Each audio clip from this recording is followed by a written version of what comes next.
Šiandien noriu pakalbėti apie termoapsaugą, nes vis dėlto daugelis klienčių ne visai įvertina termoapsaugos naudą. Tačiau noriu parodyti tokį mažą eksperimentą, po kurio nebeliks jokių klausimų, ar termoapsauga yra reikalinga. Tai dabar aš turiu čekį ir po purškus termoapsaugą pravesiu su lygintuvėliu ir mes pažiūrėsime, kokia vyksta reakcija. Pradžiovinsiu šiek tiek. Mano dabartinė temperatūra yra 180, žinau, kad daug kas jūsų mėgsta ir 210 pasiimti, bet aš rekomenduoju vis dėlto iki 200. Na ir abrakadabra medžiai.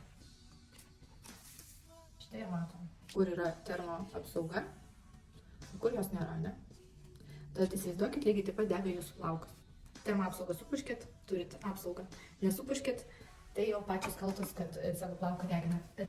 Parodu dar kartelę, tai kaip ir matot, kur lašiukai pateko, ten plaukas buvo apsaugotas, pavadinkim taip, o kur jau nepateko, tai buvo svilinamas taip jau nuo dūšios.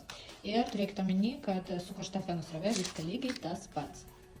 Na, jei vis dėlto nežinai, kokią termoapsaugą pasirinkti, kad jinai būtų tikrai veiksminga, rašyk į komentarus žodį noriu ir aš būtinai atsiųsiu tau mano išrinktųjų termoapsaugų sąrašą.